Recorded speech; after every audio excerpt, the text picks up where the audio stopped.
Good morning, ladies and gentlemen. May I have your attention, please? All quiet, please. Thank you. All right, so we're going to be continuing with our Civil War unit. Actually, we're going to finish up with the notes in this particular presentation here. So have your packet out, turn to page 2, very bottom, near the very bottom where it says Reconstruction. That's what we're going to be doing.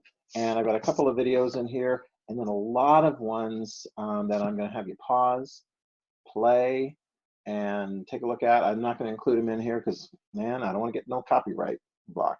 So, but they are there, and they help to tell the story of what's going on in the post-Civil War era, because that's going to be very, very important, and it actually brings us up until today. And I mean, frankly, I was like looking at the news this over the past week, and I'm like, whoa, there's stuff that is still happening that goes all the way back to the time period that we're looking at, as you will see. Okay, so you guys ready to get right into it? All right, so let's go ahead and get our slideshow presentation up here. And we've got a really bad one, right? Strongly encourage you guys to watch that Lincoln film. Very, very powerful presentation of Lincoln, and of course his effort to get the 13th Amendment through, you know, win the Civil War, keep the country together, get rid of slavery. Well, you know, there's some people that don't want to get rid of slavery. It's part of their economy. They just, you know, there's all kinds of reasons that they're like, oh man, we just, you know, we need to keep this. So there you go, April 14th, 1865. Lincoln's been reelected. He's given his second inaugural address.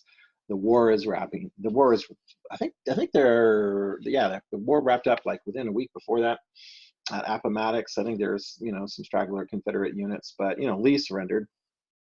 And so the country's breathing a big sigh of relief. And Lincoln agrees with his wife to go out to the theater in Washington, D.C. And there's a number of theaters, and one of the popular theaters was Ford's Theater. It's still there in Washington, D.C. Ford's Theater. They went to go see Our American Cousin, which was the play, and there's like a presidential box that the president was there to watch along with some other guests. No real good security, not at all. An actor, John Wilkes Booth, from the famous Booth acting family, who was a definite Southern sympathizer, and he conspired with others to pay back Lincoln. They wanted to kill Lincoln. They wanted to kill the vice president, Andrew Johnson. They wanted to kill, you know, other top cabinet officials. So there was a conspiracy. He did succeed in killing Lincoln. He snuck up. He was an actor. He knew Ford's Theater. He got in and he moved around and so forth. Came in the back of the president's box, put a gun right to Lincoln's head, shot him, and he died by the next morning across the street in a boarding house under the attendance of doctors and you know, family and so forth. I mean, it was terrible. John Wilkes Booth himself, you haven't heard the story. He actually injured himself when he jumped off onto the stage, messed up his leg, and then said like sic semper tyrannis or something like that, you know, like down with, you know, terrible dictators and so forth. I'm like, dude, you just shot the president. He escapes for a while. He's ultimately cornered in a farmhouse in Maryland after receiving some attendance from a doctor. I mean, that's what doctors do. Dr. Mudd, you know, gave attendance to John Wilkes Booth, although people later on were like, that's a terrible thing for you to do, doctor. You know, your name is Mudd. I mean, that was an expression in the United States of America, your name is Mudd, as in a terrible, terrible thing. Although doctors are like, hey, you know, somebody comes and they got a broken leg and give them attention and so forth. John Wilkes Booth was not taken alive. He died. Years and years later, just FYI, there's also some interesting little things here. The Mudd family, you know, continues on, you know, many, many generations. One of the most famous members of the Mudd family was a man named Roger Mudd, who was a news journalist and hosted the CBS Nightly News, and, you know, very, very well regarded journalist and a really neat guy. He was a neighbor of some friends of my mom's, acting friends of my mom's, and they used to have like charades parties on Boxing Day, which is the day after Christmas. My mom's friends are English, and just like my mom. And yeah, so we played charades with Roger Mudd. Pretty cool. Speaking of my mom, who's an actress, um, yeah, just to kind of wrap it up before we get back into the serious notes and so forth. I told you she's an actress, right? You know, South Africa, and met my dad, and da da da da. Came to the United States and did all these kinds of things. And oh yeah, was in a play with Dwight Schrute, Rainn Wilson, the guy who ultimately played Dwight Schrute in The Office on television. Well, she also, you know, performed in lots and lots of theaters in Washington, D.C. area, including Ford's Theater. And they put on productions every Christmas, The Christmas Carol, The Ghost Story of Christmas with Ghosts. And you can go visit Ford's Theater, and you can see a play at Ford's Theater. Very, very cool. My mom played the ghost of Christmas Past years ago. I want to say about 20, 25 years ago and so forth. So it's pretty cool. Yeah, Ford's Theater, Washington, D.C. So what happens? The country is bereaved that they've lost Lincoln. Lincoln obviously is no longer the president of the United States. Who is in charge? It's always an interesting question. Who is in charge? In our country, we have a president and we have a backup, a vice president, right? And so at different key times in our country's history, I mean, it's like when you study World War II, it's like Franklin D. Roosevelt elected four times, and then he dies early in his fourth term, and a vice president comes along, Harry Truman. He's looking, what? We've built an atomic bomb? I had no idea. So very important things are handed off to the vice president if the president dies, resigns, or so forth. Well, in this situation, the vice president who will become president is Andrew Johnson. We're going to talk quite a bit about Andrew Johnson in the early part of today's lesson. Andrew Johnson. He wasn't the vice president during Lincoln's first term. Lincoln switched and brought in Andrew Johnson as a vice president. Andrew Johnson, as it turns out, he was from Tennessee. He was a Democrat. It was kind of like this compromise sort of thing. Andrew Johnson, Democrat from Tennessee. He was a racist. Republicans didn't like him, especially Republicans who were like all in favor of getting rid of slavery and so forth. They were like, didn't like, Democrats didn't trust the guy either. I mean, this guy is going to be president, you know, for what, almost like 4 years, unless some things happen. Like, what, is he going to get impeached and removed by Congress? Oh, we'll talk about that. Yeah, so there's going to be a lot of conflict on the part of Andrew Johnson, president of the United States, because he's got different ideas about how things are going to work in the aftermath of the Civil War. There's all kinds of different things that different people want. It's all called the Reconstruction time period. Reconstruction, reconstructing the nation, bringing them back together, bringing the Southern Confederate States back into the Union. How is that going to be accomplished? I tell you what, depending on who you talk to, well, you got to ask Lincoln. I mean, he wanted, you know, malice toward none, and let's bind the wounds that hurt the country and so forth, and let's bring us back together. But, you know, once Lincoln is shot and killed, you know, who is going to take the lead? Is it going to be him? If not him, then is it going to be congressional leaders? And the majority party in Congress was the Republican Party, but they're kind of divided. You got conservatives are like, let's go a little bit slower. You got radicals are like, no, we need more changes to help out African Americans. So let's look as we go through here in Reconstruction, okay? First of all, you need to know, you can write this down, the South was battered, okay? The South was battered. I mean, you had a lot of the war take place in the South. A lot of people killed, economic disruption and so forth. It is hard. Everybody has it hard. Of course, depending on who you talk to, right? You know, you could talk to former plantation owners and they're like, oh no, all of our work is gone. What do you mean your work is gone? Well, they all left. What do you mean they left? Well, they were slaves. Oh yeah, slavery's over. Wow, you don't have people that you own that work for you anymore. You have to pay them or something like that. And so, yeah, livestock, of course, was taken by the Union Army. Mansions were gutted. You know, everyone's had it hard. Of course, African Americans have it hard too, because they're like, oh yeah, I used to be a slave, and now you're free with your freedom. And do you have any economic benefit and protection and, you know, things by the United States government or anybody else to try and help you along here? Wow. An interesting thing starts taking place after the Civil War, and it will continue on.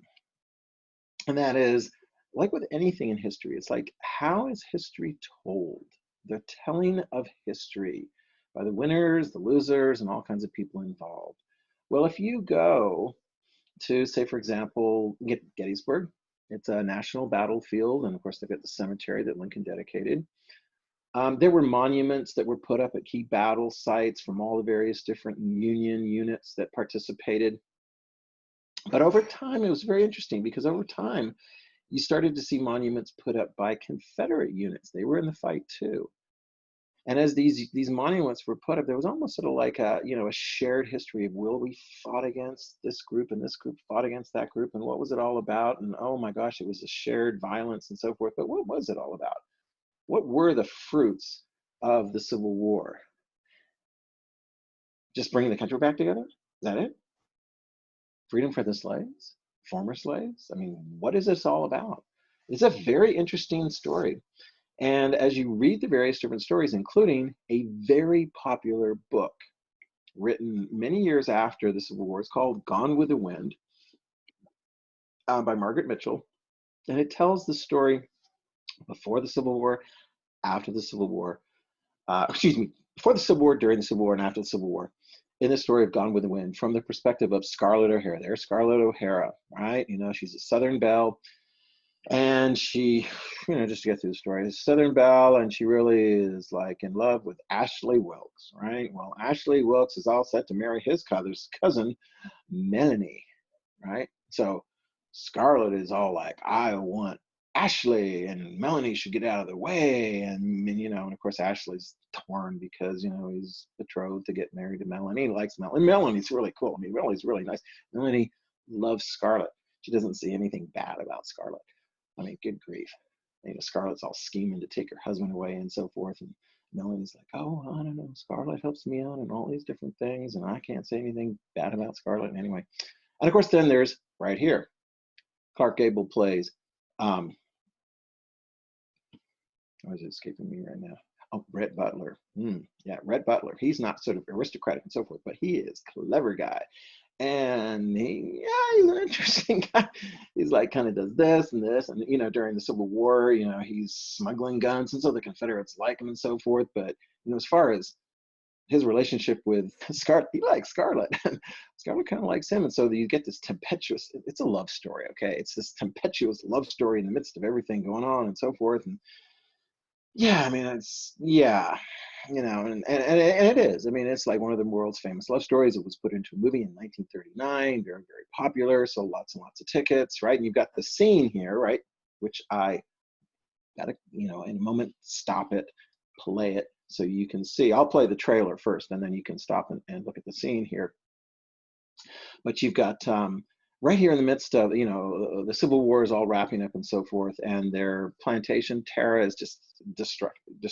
I mean, it could have been torn down completely, but the house was used by Union soldiers during the war, so it wasn't torn down. But I mean, everything, the value was taken. And Scarlett's hungry, and her dad is hungry, and he's lost his mind because her mom has died, and her sisters are sick, and it's just terrible. And so there she is. She's just like, I'm not going to be beaten, right? You see her fist, right?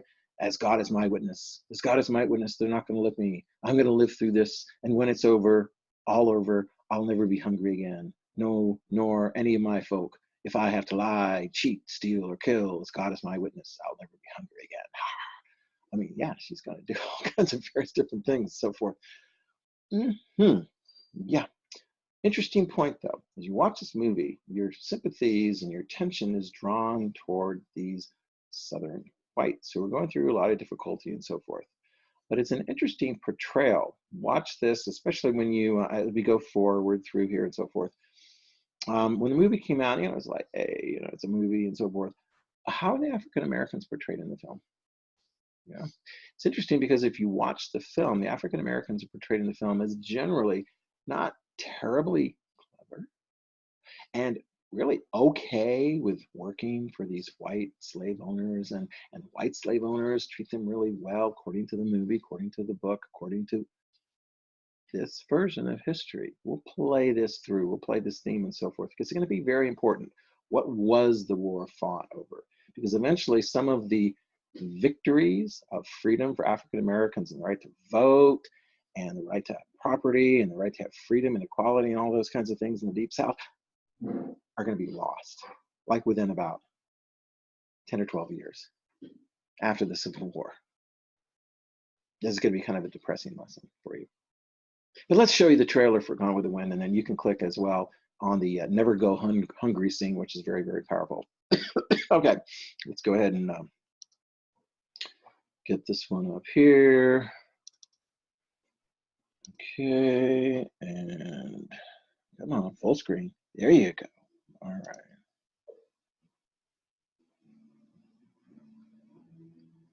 Turner Classic Movies.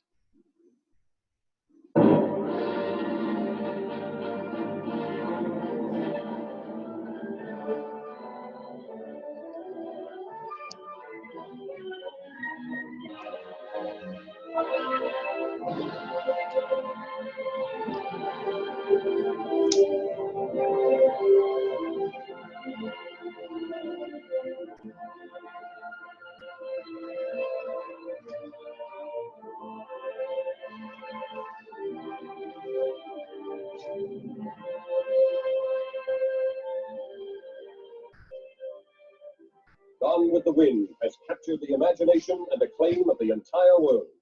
The screen has never known a love story to compare with this. When Red Butler meets Scarlett O'Hara. I love you more than I've ever loved any woman.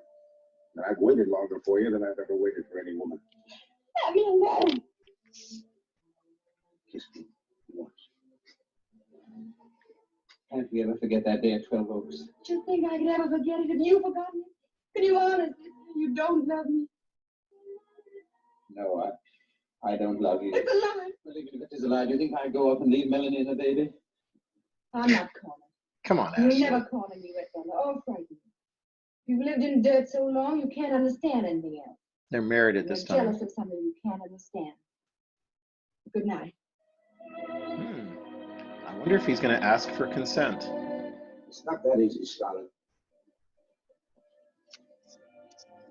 You turned me out while you chased Ashley Wilkes, while you dreamed of Ashley Wilkes. This one night you're going to turn me out. I think she's given consent. Wow. A love affair you'll remember as long as you live, filled with all the fire and fury of the times in which it happened.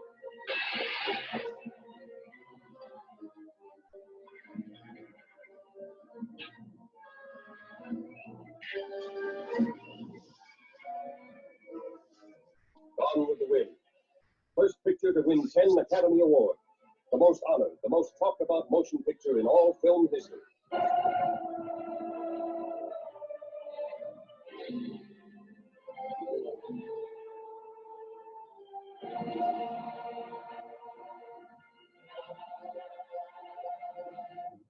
Yeah, so got to check that out. It's very, very interesting film. Let's get back here. Yeah, and pause. Watch the I'll Never Go Hungry scene, you know, where Scarlett O'Hara's just like, I'm going to do this, I'm going to do this. I mean, she is sneaky. She's like, I'm going to do the best for my family, even if it means that man who manages to put together a successful business in Atlanta, Georgia after the war. Yeah, he'd be a good one to marry, even if his true love is her sister. Scarlett. Marries one man, and he's Ashley Wilkes, and anyway, whatever. So you can check that out. But it's fascinating. I mean, it's a fascinating story.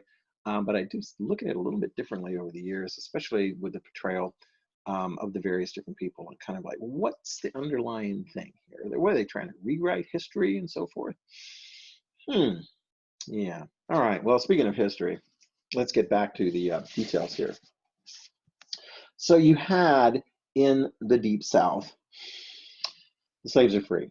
African Americans are now free. And there's going to be some various different reactions and responses to that situation in the Deep South. You are going to have some retribution on some of the former masters, masters who treated their slaves very, very poorly. So some of the ex-slaves are going to be coming in and you're just like, man, I'm going to get some payback. Boom, boom, boom. On the other hand, you're also going to have some of the whites organizing and attacking the former slaves. I mean, just because you're free doesn't mean you're safe. I mean, like, is there anybody down in the South that could provide some law and order and protection for the newly freed African Americans? Let me see. Anybody would go, oh, yeah, how about the Union Army? This is an interesting thing. What does the Union Army do now that the war is over? Is the purpose of making this big, huge, massive Union Army just to defeat the Confederates and keep the Union together? Or is there some other purpose? Interesting question. Should they all just like go home? You know, how many people do you need in, you know, the army, you know, full time? Well, a lot of African Americans would appreciate actually having some Union soldiers down in the South to protect them. You know, because they're only a third of the population. They've never been in a position of political authority. I mean, they didn't even have freedom. Economic opportunity, yeah. Many of the freed former slaves, African Americans, move to the North. All right, so you're going to have a big influx into the cities of the North: Chicago, Cincinnati, Cleveland, Philadelphia, Detroit, New York, Boston, and so forth. A lot of them working in factories and so forth in the industrial areas. And, you know, a lot of them having to deal with some of the racist attitudes that exist in the North. It didn't, you know, it's not like your own or anything, but it's like, it's going to be an issue. But a lot of African Americans leave the South, but a lot of them stay too. A lot of them are in the South. And so what are they going to do? What's going to happen? Well, there was a new federal agency put together, created by Congress after the Civil War. It's called the Freedmen's Bureau. Let's talk about this for a moment. The Freedmen's Bureau, okay? One of the goals of the Freedmen's Bureau was to educate African Americans who previously, I mean, it was against the law to educate and teach to read and write African Americans when they were slaves. And now you're going to have upwards of about 200,000 African American former slaves now have the opportunity to read. Ready to go, Freedmen's Bureau. They're also going to, the Freedmen's Bureau is also going to be working to help former slaves, African Americans, now enter into contracts, labor contracts. With who? Wow, the people who own the land, who used to own the slaves. And this is kind of a mixed thing because these contracts, you know, if you enter into a contract and you don't perform the services of the contract and so forth, you know, there's a lawsuit or like you're fired, whatever, and so forth. But some of these contracts that the former slaves enter into with their former masters are going to be enforced into ways that are really kind of problematic. But let's look at this. So the Freedmen's Bureau is like good, and you know, it's a mixed effort. A lot of these contracts are going to be known and referred to as sharecropping contracts. Okay, and it's not just former slaves, African Americans entering into these. But you're going to have a lot of poor whites as well entering into these relationships. It works this way. The owner of the land enters into an agreement with the you know, African Americans or whites and so forth, and they agree to work on the land, okay, and then they will get a share of the crop after, you know, costs and everything is coming through. And you can see by this map in some of the places, I mean, it's like percentage of farms sharecropped by county, like in South Carolina, Georgia, Mississippi, Alabama, and so forth. You got a lot. I mean, you know, a lot of farms that are being done this way. It's typically not the most lucrative opportunity. I mean, there were some radical Republicans who said, break up the plantations owned by the wealthy Confederates, rebel traders, yada, yada, yada, and give these African Americans an opportunity to economically sustain themselves instead of having to work on somebody else's farm for wages. And sometimes those wage relationships were a little screwy because it's really hard to get ahead. You were so, a lot of these sharecroppers, these poor farmers were just like stuck behind heavily in debt and just like impoverished year after year after year. And they had to pay off these debts that had accumulated over many, many years. And some of the folks are like, just give them the land. Well, are they going to get the land? No, they're not going to get the land. They're going to get opportunities to work on the land. Wow. So yeah, that's the sharecropping situation. It's not really the best economic opportunity, but that's what's there. Okay. So since Lincoln is gone, and now you've got Johnson as the chief executive, he's got a plan.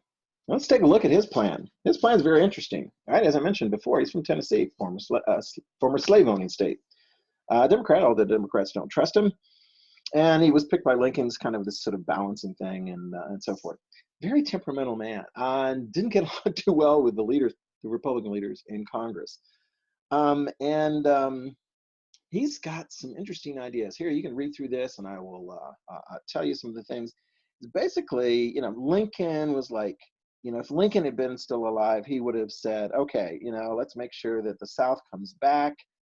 We want like 10% of the population pledging loyalty and so forth. There were other Republicans that wanted things tougher, as I mentioned.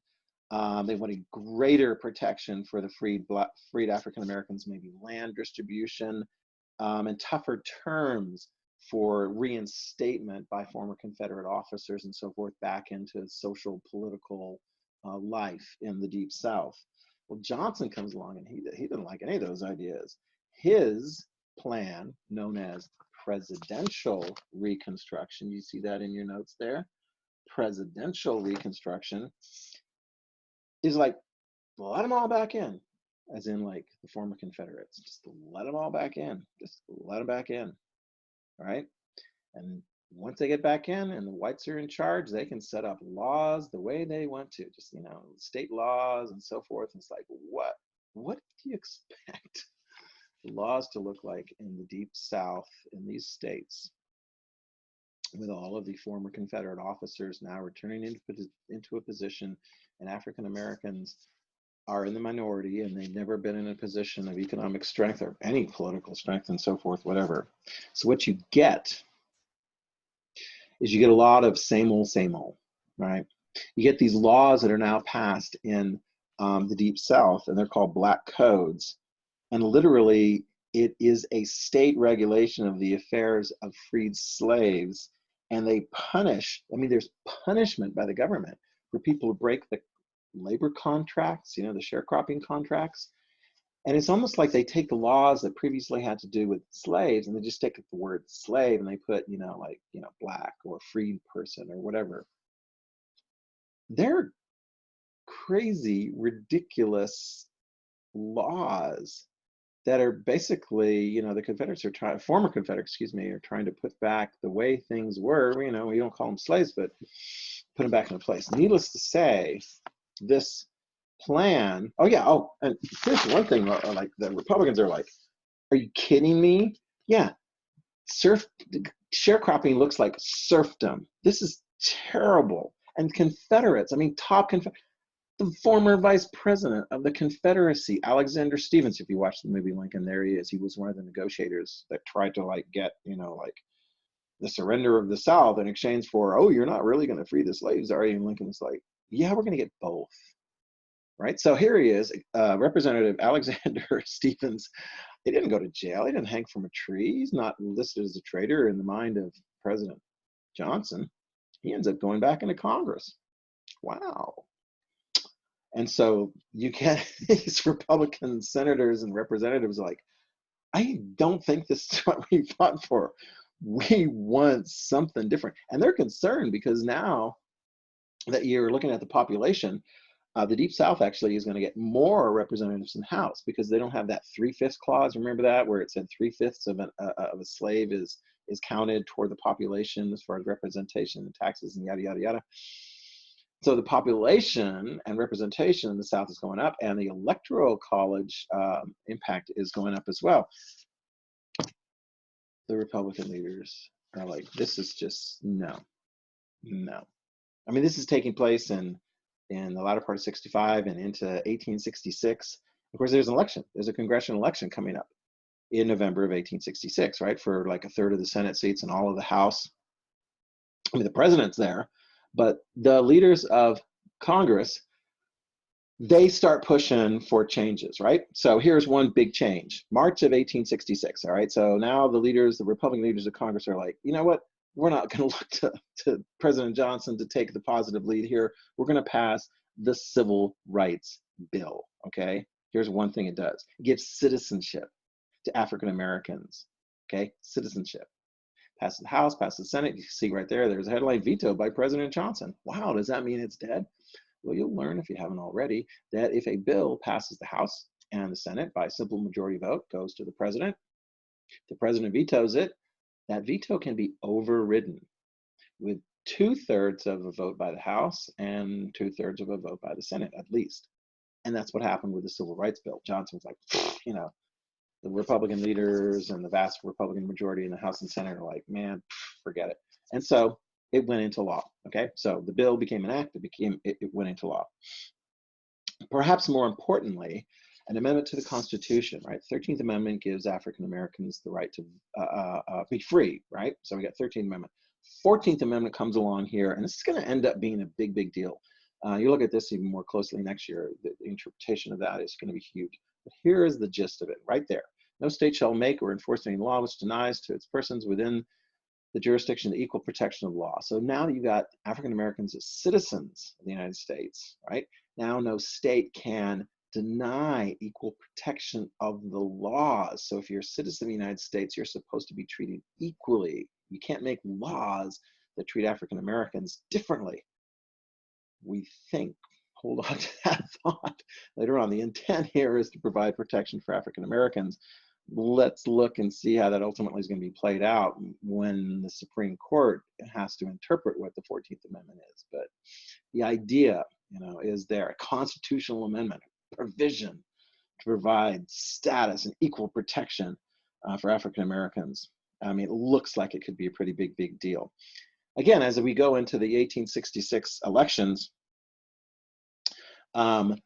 you get a huge victory by Republicans, particularly in the North, that hold a lot of the seats in the House and as well as in the Senate. And of course, you got these southern states that are coming back in bit by bit. So after the election of 1866, you get over 2/3 majority Republicans in the House and the Senate, and their key leaders are like, Johnson, step aside. We're going to take the leadership now. Okay, here are the two key leaders.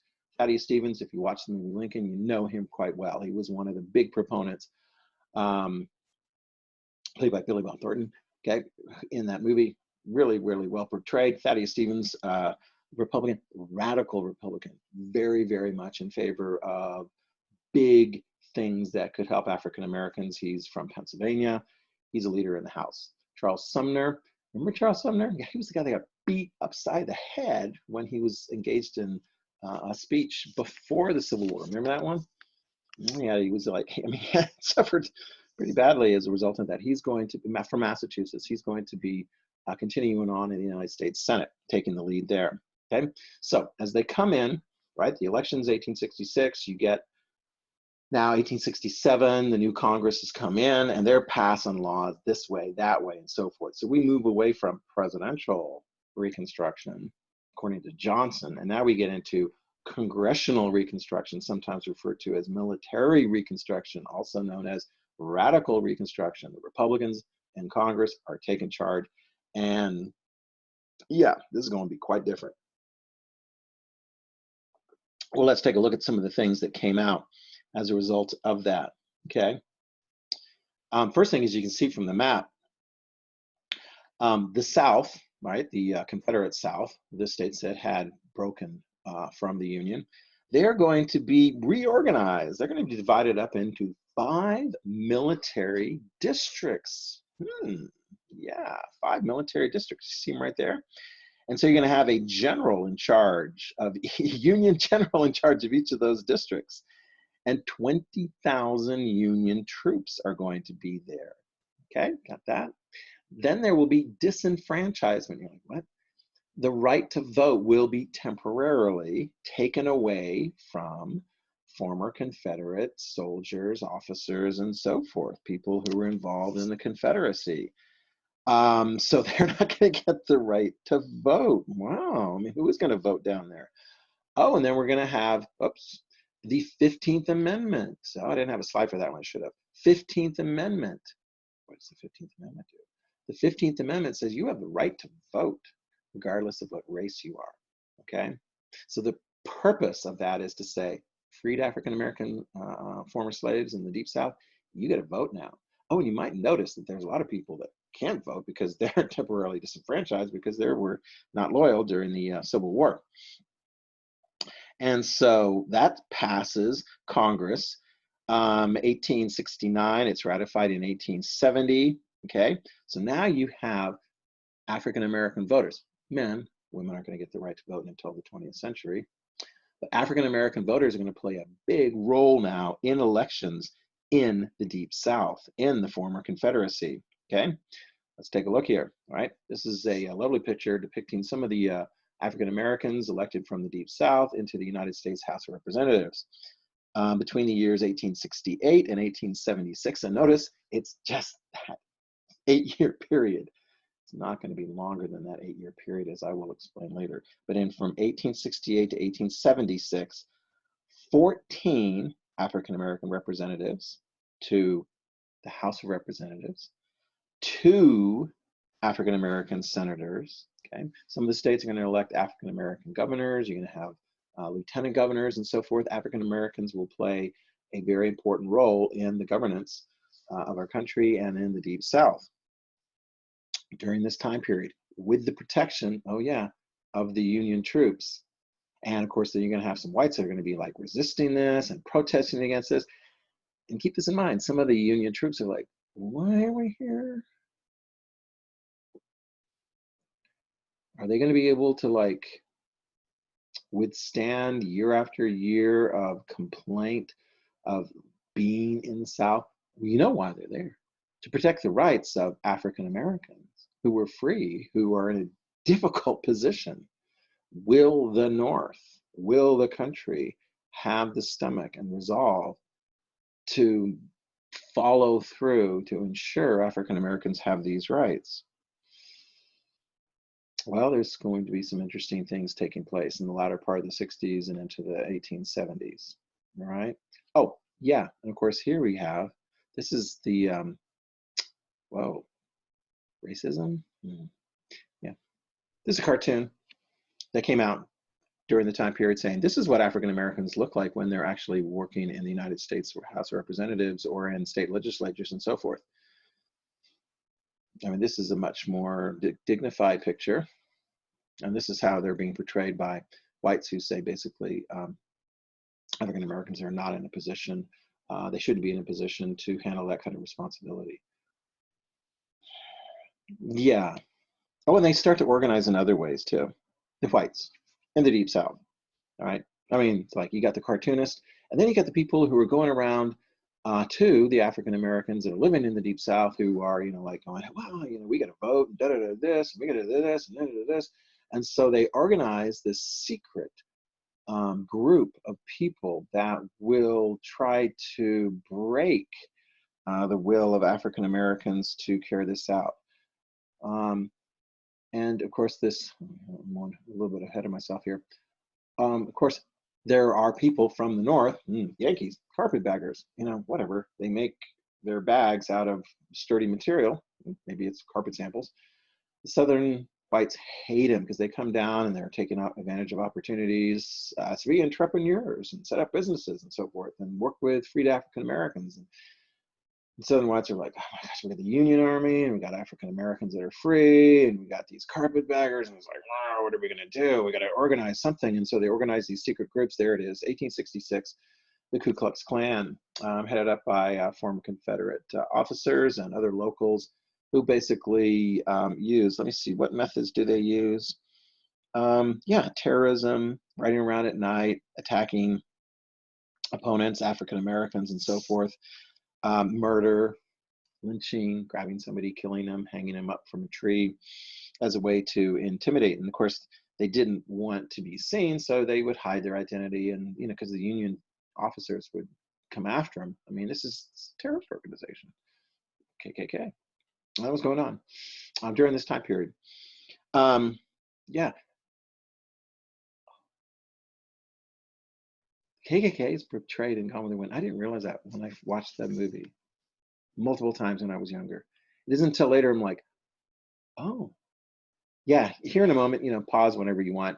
I've got a couple scenes set up for you in which the KKK is portrayed. First of all, you have there's Scarlett. She's doing better, right? Because she married her sister's boyfriend, who had a successful lumber mill in Atlanta after the war, and she's going out to kind of check on the thing because she's a businesswoman. I mean, she knows what's going on, and so she goes out to like some shanty town to go check on things. And of course, the shanty town is terrible because they got, as portrayed in the film, disreputable African Americans and carpetbagger people and terrible and so forth. And so she's attacked. You'll see, it's in the film. She's attacked, and of course, she's protected by a former slave who thinks she's just the greatest thing. And so, either the African Americans are bad, terrible people, or they're completely loyal and they love their former masters because they were just so great and so forth.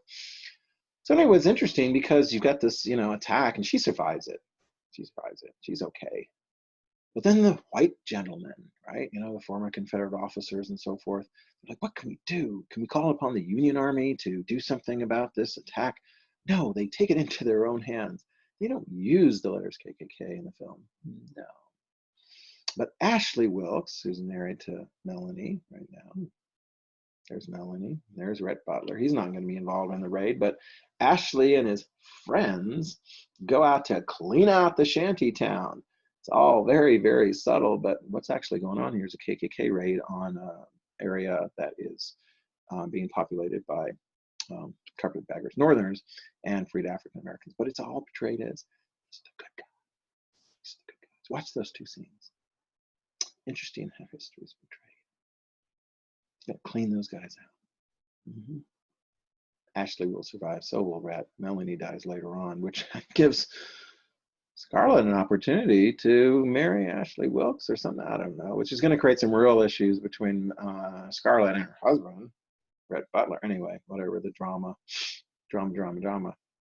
But the underlying thing is here is that the Southern white establishment is itching to get back into power, to push the Union Army out, to push the carpetbaggers out, to put the African Americans into a position where they're no longer in charge or even close to being in charge. Of course, the key thing is get the Union soldiers out. Who do you need to persuade to get the Union soldiers out?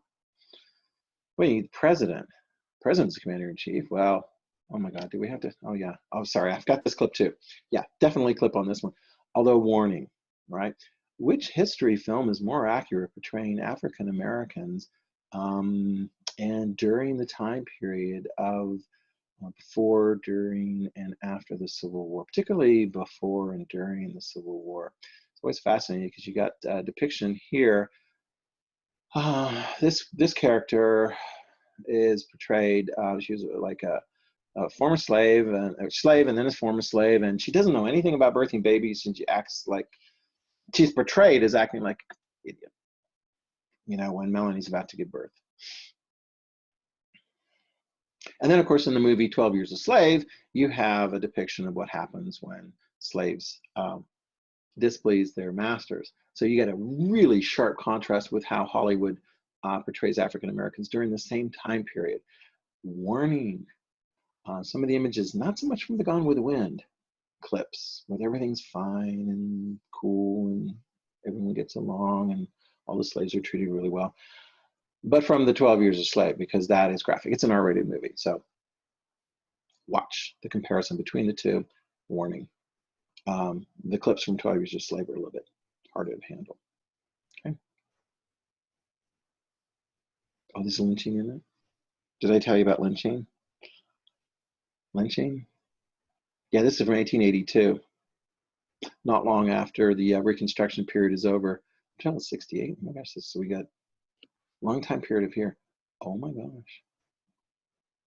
In some of these states, they're like lynching incidents. Of course, sometimes what you have is people just disappear.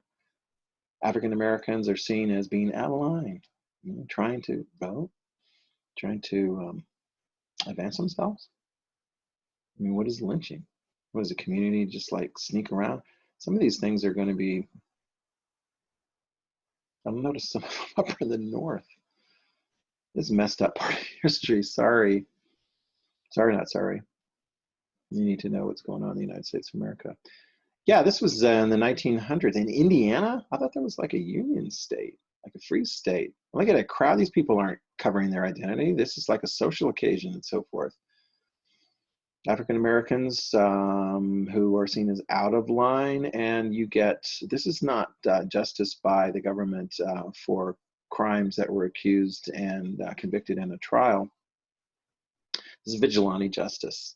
They go around and make an example and they just kill these people, and then they figure that they're going to be fine because the authorities aren't actually going to punish the people behind organizing lynching. Like, this is, women too were lynched. This is in Oklahoma. That's in the early 1900s.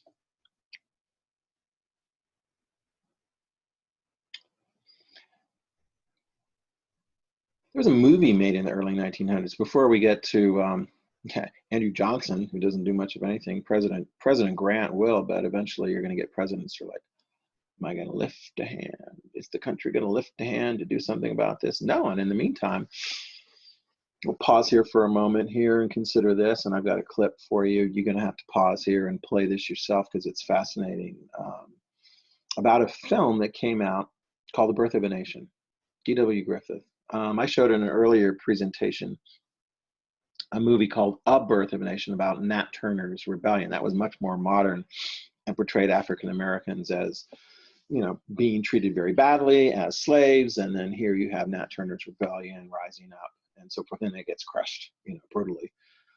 But this, the original, The Birth of a Nation, is done by D.W. Griffith. Now, if you're looking at like the history of filmmaking, this guy is way ahead. In the early 1900s, he uses techniques and cut scenes and things, and you got one thing going on here, and you got another thing going on here, and action and drama. I mean, it really moves motion pictures forward. If you just look at it as a film in the history of filmmaking, it is impressive as far as those technical kinds of things and storytelling kinds of things and so forth. But if you look at the content of the film itself, oh my gosh, it is racist. Okay. This portrays the history of the South and some of the key things that are going on, particularly after the Civil War is over, during the time of Reconstruction. The heroes of the Klansmen, they come to save the day when the African Americans, or partially African American and European people, which they really look down upon here, and the Yankees, you know, they're portrayed very, very badly. Those are the villains, right? If you were to watch the whole thing, I mean, they literally will take this guy right here, this he's not African American, he's actually a white actor who's got blackface on and so forth. And they, in the movie, and they throw his body on the stairs of, I think it's lieutenant governor, African American lieutenant governor or northern lieutenant governor and so forth. They're like, they're not even hired. Like, we're going to do this.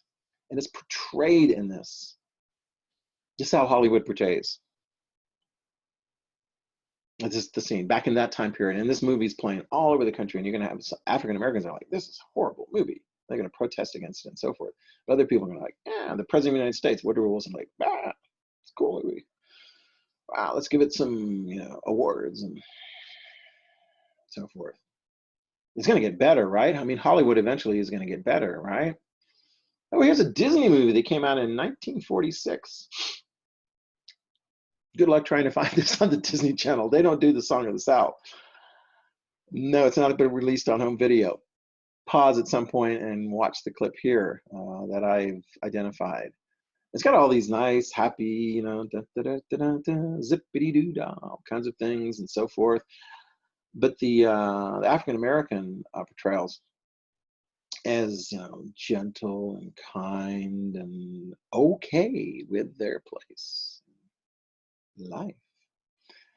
And the voice of the Brer Rabbit, who's like, hello, he's just got this sort of like, you know, and he sounds like a not too clever African American. I mean, that's the intention, which is why you know, since then, Disney looks and goes, oh, did we make that movie?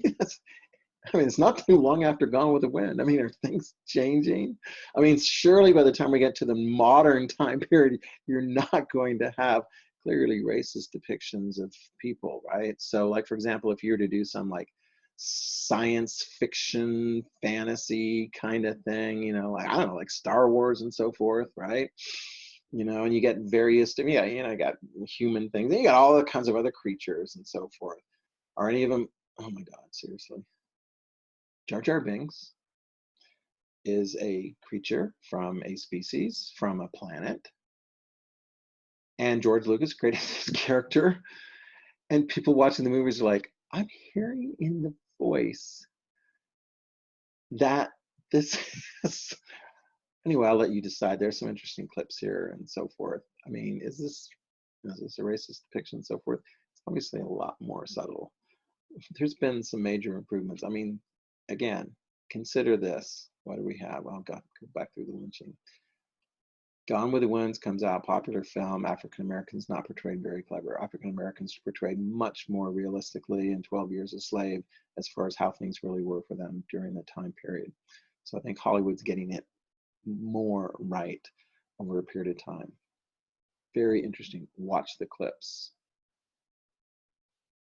Back to the notes. Okay. 1868, right? This is, we've got less than 1 year, or actually 1 year left in Johnson's presidency. He's not running for president. No one's going to elect him as president. He was only president because Lincoln was shot and killed, and Johnson, as vice president, came in to serve the remainder of that 4-year term. But by 1868, I mean, man, the Republicans in Congress are getting so fed up with Johnson. He's like impeaching this and getting in the way, he's vetoing this and getting in the way of this and so forth. So the leaders of the Republican leaders in Congress are like, man, impeach him, get him out. Well, the impeachment process, as you know, if you're paying attention to what's been going on this year, the impeachment takes place in the House for a president accused of doing, you know, high crimes and misdemeanors, or something that they view as being like, man, you're just not doing the kind of job that you need to do as president of the United States, and you got to go. So the impeachment is the first part. A simple majority, just a 1-over majority in the House. And then it goes to the Senate, all right? So early in 1868, Johnson was impeached, okay? There's only been 2 other presidents besides Johnson in history to be impeached. Clinton, can you name the other one? Trump. Right, that was this year. Then it goes to the Senate, all right, where they have a trial, and the senators are the deciders of the fact. Well, you need 2/3 of the senators to convict on a charge of impeachment by the House. Will the Senate convict Johnson? And I mean, what's going to happen with a conviction? You lose your job. That's what it is. Will they convict and toss him out? Well, the debate goes on and on and on. Right there, you got it. You know, April of 1868, the impeachment of the president. You can go attend the Senate gallery and so forth. And, you know, and there's a lot of senators like, gotta go, gotta go, gotta go. And other senators are like, you know what, we got to be careful when we toss somebody out and so forth. He may be guilty of really bad speeches. He may be guilty, Johnson, of really bad judgment and terrible temper. Oh my gosh. But does it rise to the level of high crimes and misdemeanors? Apparently not. There was not a 2/3 majority to remove Johnson. So will Johnson continue on as president forever? No, of course not. By March of 1869, the new president is going to be coming in. And who is the new president of the United States now that Johnson's term is over? I'll give you one guess. Ulysses S. Grant, former general, Union general, right? And he is elected as a Republican. Republican is a very popular party there, particularly in the North. He is elected in 1868, elected 4 years later in 1872. He could have, and there was some consideration of him running again in 1876, although as great as a general as he was, his presidency was tarnished by corrupt officials that he had around him. He just didn't have the people lined up that, you know, so his whole reputation was like, as a president, was tarnished. And in fact, it gave the opportunity for the other major party, the Democratic Party, to rise up. And so the 1876 election for president is going to be very, very competitive, very competitive. You're not going to have a Republican that's really, really, really well known on the ballot. It's going to be like the so-called great unknown. Rutherford B. Hayes. I mean, he's from an important state, Ohio. It's got a lot of voters. It's a key swing state, right? There we go. Rutherford B. Hayes, great beard. And there's his opponent, Democrat Samuel Tilden. Okay. In fact, let me just, I've got a picture.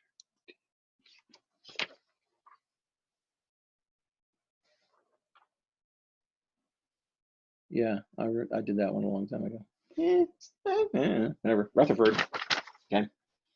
Back to the share. Okay.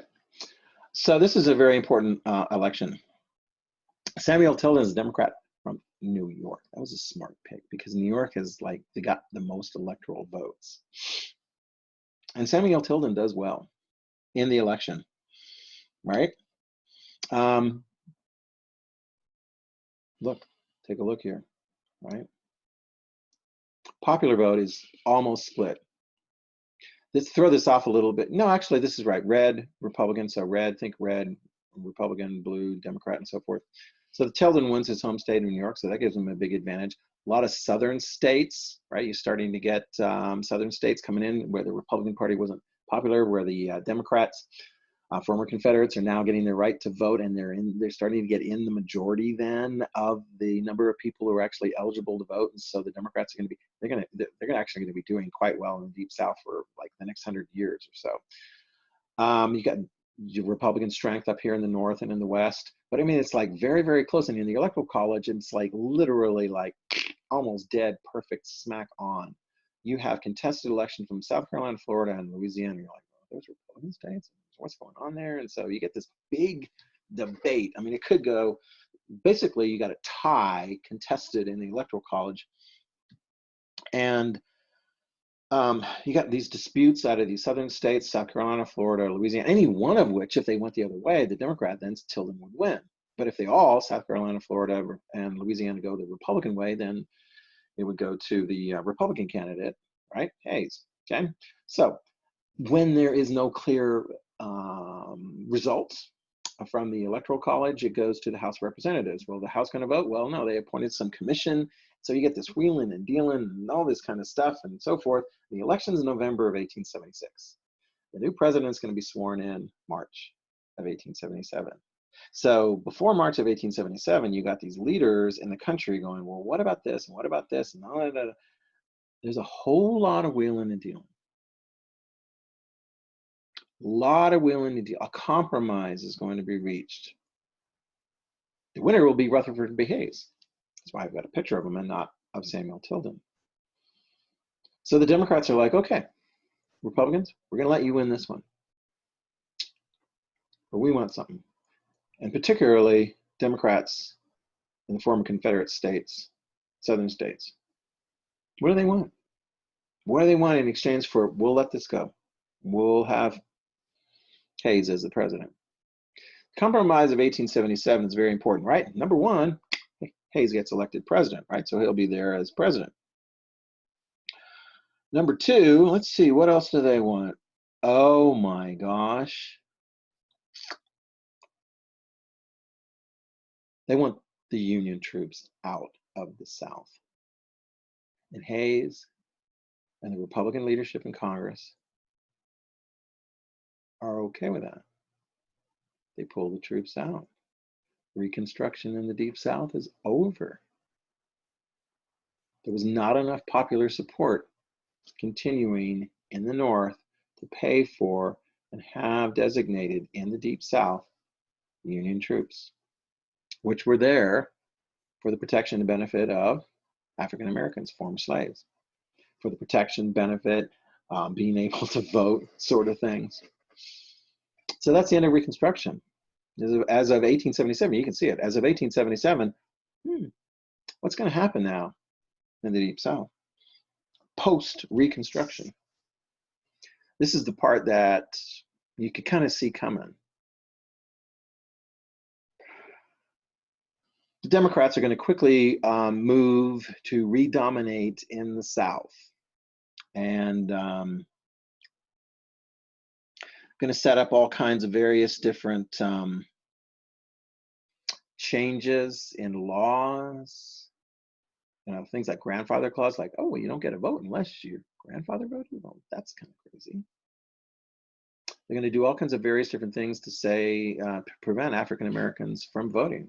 You know, poll taxes, which will not be collected against anybody else except for African Americans. And good luck trying to pay the poll tax, because you're going to be intimidated if you try to pay the poll tax, or if you try to vote when there's a literacy test that basically says you can't vote unless you're literate. And of course, that's going to be designated as to whether or not you're literate by perhaps a white, you know, electoral clerk who's going to ask the African American who's trying to get the right to vote and register, oh, here, read this part of the Constitution for the state and interpret it. Oh, and that's subject to the approval of the local clerk. I'm sorry. You're going to see, boom, African American vote registration decline considerably beginning in after 1877 and through 1888, through the 1880s and 1890s. And so as you go into the 1900s, in many of these deep southern states, you're not going to have hardly any African Americans on the voter registration list. It's just going to be whites that are voting. And you're going to have the Democrat Party pretty much in charge of things. And what kind of votes, laws are they going to create? There we go, write it down. Jim Crow laws, legal segregation. Basically saying, this is the way we want to have things be, right? So we're going to make this the law. This is the white drinking fountain, that's the colored drinking fountain. This is the white part of the train, that's the black part of the train. Da, da, da, da, da, this is da, da, da. And if you don't like it, intimidation. And the KKK is carrying these things out, and lynching and all sorts of things. And if you're trying to get justice, you know, because somebody was, you know, or you try and stand up, you're going to lose your job. Oh my gosh, you get kicked out of your house, you get kicked out of the property that you were renting as a sharecropper. This is all taking place. Some try to stop it, right? There's an African American man who purchased a ticket on a train, and the ticket said that he had to sit in this segregated part for coloreds, and he objected, and he took his case all the way to the Supreme Court. 14th Amendment case, right? It said equal protection. He's the African Americans like, I want equal protection under the law, and the Supreme Court, all white men, didn't want to ruffle anything. They looked at him and were like, oh no, you're right, it is separate, right? You know, you're in this part of the car, the train car, and all the whites are over in that part of the train car. But you know what? It's equal, because the train leaves same time for everybody. And you're all off the train. You're all sitting down on the train. So that's okay. Supreme Court said it was okay. It's called a separate but equal. Plessy versus Ferguson. Separate but equal. And of course, in the Deep South, they're like, oh, separate but equals, okay. Well, that makes it real simple for African Americans to be put in separate schools as opposed to the whites. You're going to have segregated schools. Oh, and by the way, not going to really be equal, because there's going to be a lot less money being spent in African American schools. Less opportunity. I mean, how long is this going to go on? Supreme Court said it was okay. All kinds of voting rights restrictions, grandfather clauses, literacy test, economic challenges, lynching.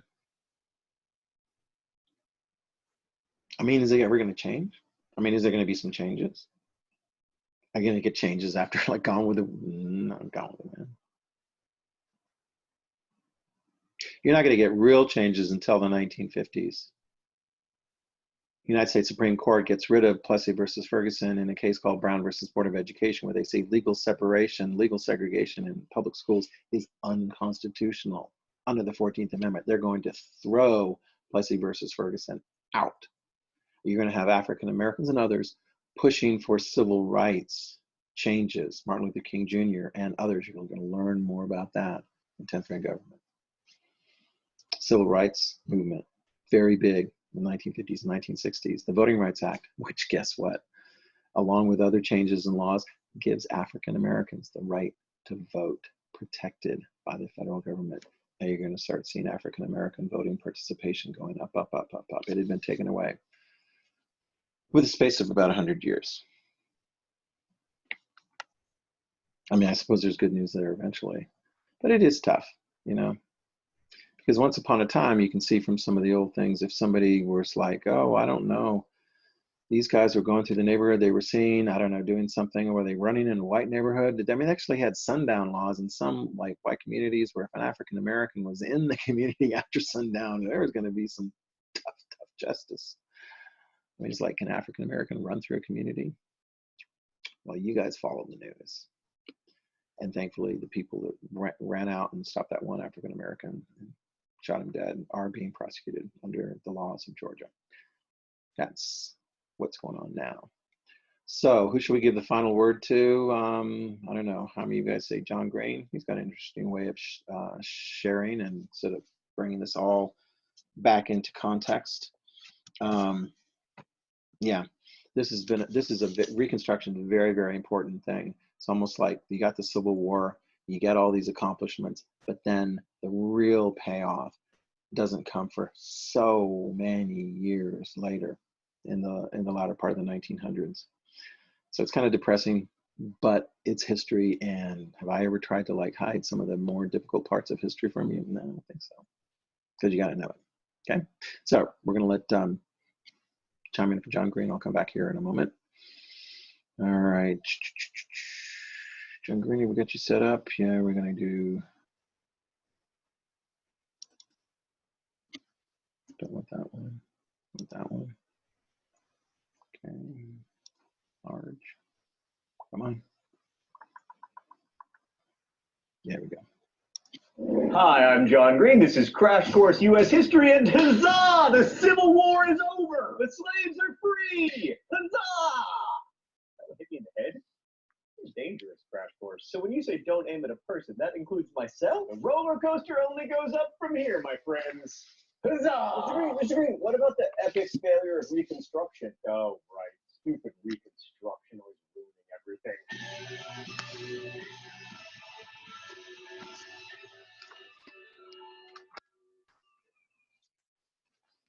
So after the Civil War ended, the United States had to reintegrate both a formerly slave population and a formerly rebellious population back into the country, which is a challenge that we might have met, except Abraham Lincoln was assassinated and we were left with Andrew, I am the third worst president ever Johnson. I'm sorry, Abe, but you don't get to be in the show anymore. So Lincoln's whole post-war idea was to facilitate reunion and reconciliation, and Andrew Johnson's guiding Reconstruction principle was that the South never had a right to secede in the first place. Also, because he was himself a Southerner, he resented all the elites in the South who had snubbed him, and he was also a racist who didn't think that blacks should have any role in Reconstruction. Trifecta! So between 1865 and 1867, the so-called period of presidential Reconstruction, Johnson appointed provisional governors and ordered them to call state conventions to establish new, all-white governments. And in their 100% whiteness and oppression of former slaves, those new governments looked suspiciously like the old Confederate governments they had replaced. And what was changing for the former slaves? Well, in some ways, a lot. Like Fisk and Howard universities were established, as well as many primary and secondary schools, thanks in part to the Freedmen's Bureau, which only lasted until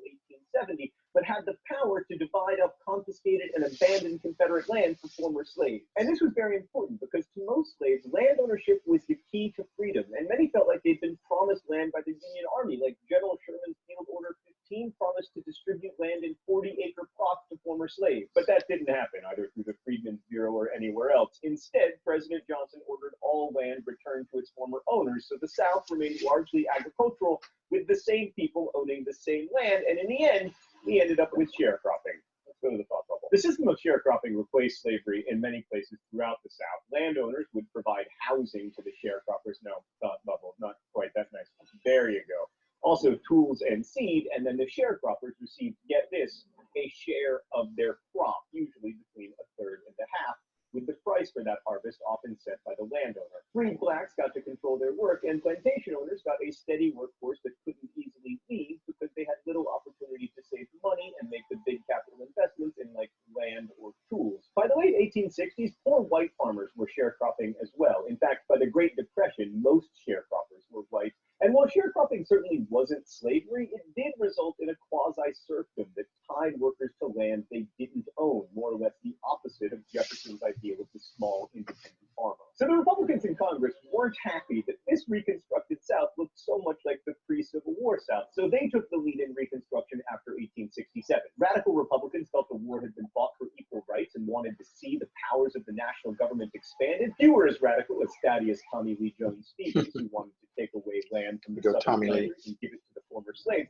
But rank and file Republicans were radical enough to pass the Civil Rights Bill, which defined persons born in the United States as citizens and established nationwide equality before the law, regardless of race. Andrew Johnson immediately vetoed the law, claiming that trying to protect the rights of African Americans amounted to discrimination against white people, which so infuriated Republicans that Congress did something it had never done before in all of American history. They overrode the presidential veto with a 2/3 majority, and the Civil Rights Act became law. So then Congress really had its dander up and decided to amend the Constitution with the 14th Amendment, which defines citizenship, guarantees equal protection, and extends the rights in the Bill of Rights to all the states, sort of. The amendment had almost no Democratic support, but it also didn't need any, because there were almost no Democrats in Congress on account of how Congress had refused to seat the representatives from the new all-white governments that Johnson supported. And that's how we got the 14th Amendment, arguably the most important in the whole Constitution.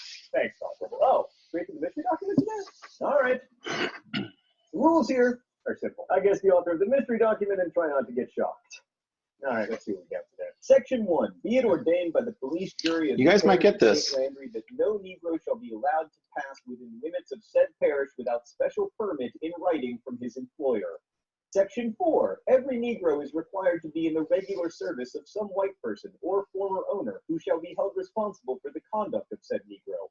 Section 6. No Negro shall be permitted to preach, exhort, or otherwise declaim to congregations of colored people without a special permission in writing from the president of the police jury. Geez, Dan, I wonder if the president of the police jury was white. I actually know this one. It is a black code, which was basically legal codes where they just replaced the word slave with the word Negro. You guys get it? This shows just how unwilling white governments were to ensure the rights of new free citizens. I would celebrate not getting shocked, but now I am depressed. So, okay, in 1867, again over Johnson's veto, Congress passed the Reconstruction Act, which divided the South into 5 military districts and required each state to create a new government, one that included participation of black men. Those new governments had to ratify the 14th Amendment if they wanted to get back into the Union. Radical Reconstruction had begun. So in 1868, Andrew Johnson was about as electable in the U.S. as Jefferson Davis. And sure enough, he didn't win. Instead, the 1868 election was won by Republican and former Union General Ulysses S. Grant. But Grant's margin of victory was small enough that Republicans were like, man, we would sure win more elections if black people could vote, which is something you hear Republicans say all the time these days. So congressional Republicans pushed through the 15th Amendment, which prohibited states from denying men the right to vote based on race, but not based on gender or literacy or whether your grandfather could vote. So states ended up with a lot of leeway when it came to denying the franchise to African Americans, which of course they did. So here we have the federal government dictating who can vote and who is and isn't a citizen of a state, and establishing equality under the law, even local laws. And this is a really big deal in American history because the national government became, rather than a threat to individual liberty, the custodian of freedom, as radical Republican Charles Sumner put it. So that with this legal protection, former slaves began to exercise their rights. They participated in the political process by direct action, such as staging sit-ins to integrate streetcars, by voting in elections,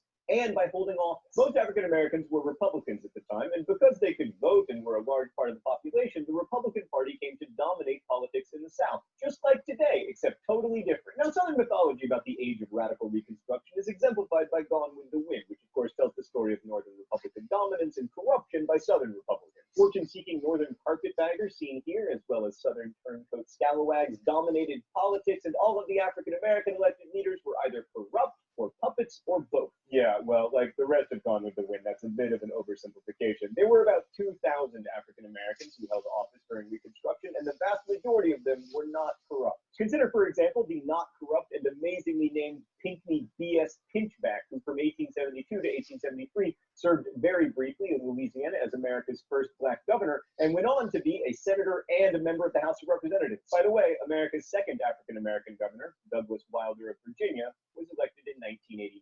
Having African American office holders was a huge step forward in terms of ensuring the rights of African Americans, because it meant that there would be black juries and less discrimination in state and local governments when it came to providing basic services. But in the end, Republican governments failed in the South. There were important achievements, especially a school system that, while segregated, did attempt to educate both black and white children. And even more importantly, they created a functioning government where both white and African American citizens could participate. According to one white South Carolina lawyer, we have gone through one of the most remarkable changes in our relationship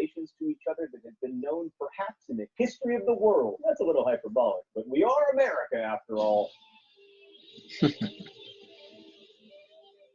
It's true that corruption was widespread, but it was in the North too. I mean, we're talking about governments. And that's not why Reconstruction really ended. It ended because, one, things like schools and road repair cost money, which meant taxes, which made Republican governments very unpopular because Americans hate taxes. And two, white Southerners could not accept African Americans exercising basic civil rights, holding office, or voting. And for many, the best way to return things to the way they were before Reconstruction was through violence. Especially after 1867, much of the violence directed toward African Americans in the South was politically motivated. The Ku Klux Klan was founded in 1866, and it quickly became a terrorist organization targeting Republicans, both black and white, beating and murdering men and women in order to intimidate them and keep them from voting. The worst act of violence was probably the massacre at Colfax, Louisiana, where hundreds of former slaves were murdered. And between intimidation and emerging discriminatory voting laws, fewer black men voted, which allowed white Democrats to take control of state governments in the South and returned white Democratic congressional delegations to Washington. These white Southern politicians called themselves redeemers because they claimed to have redeemed the South from Northern Republican corruption and black rule. Now, it's likely that the South would have fallen back into Democratic hands eventually, but the process was aided by Northern Republicans losing interest in Reconstruction. In 1873, the U.S. fell into yet another not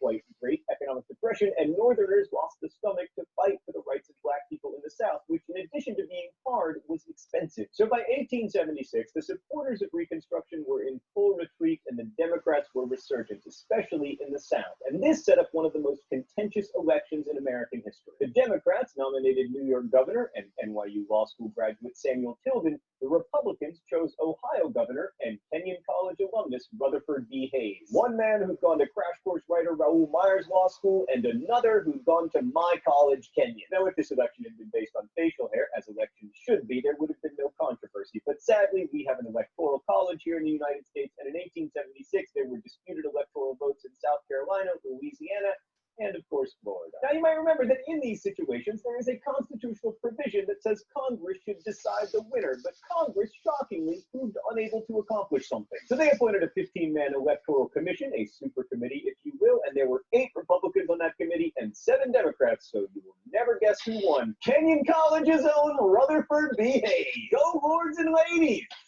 And yes, that is our mascot. Shut up. Anyway, in order to get the presidency and win the support of the super committee, Hayes's people agreed to cede control of the South to the Democrats and to stop meddling in Southern affairs, and also to build a transcontinental railroad through Texas. This is called the Bargain of 1877 because historians are so good at naming things, and it basically killed Reconstruction. Without any more federal troops in Southern states and with control of Southern legislatures firmly in the hands of white Democrats, the states were free to go back to restricting the freedom of black people, which they did. Legislatures passed Jim Crow laws that limited African Americans' access to public accommodations and legal protections. States passed laws that took away black people's right to vote, and social and economic mobility among African Americans in the South declined precipitously. However, for a brief moment, the United States was more democratic than it had ever been before, and an entire segment of the population that had no impact on politics before was now allowed to participate. And for the freedmen who lived through it, that was a monumental change, and it would echo down to the civil rights movement in the 1950s and 1960s, sometimes called the Second Reconstruction. But we're going to end this episode on a downer, as we are wont to do here at Crash Course U.S. History, because I want to point out a lesser-known legacy of Reconstruction. The Reconstruction Amendments and laws that were passed granted former slaves political freedom and rights, especially the vote, and that was critical. But to give them what they really wanted and needed, plots of land that would make them economically independent, would have required confiscation, and that violation of property rights was too much for all but the most radical Republicans. And that question of what it really means to be free in a system of free market capitalism has proven very complicated indeed.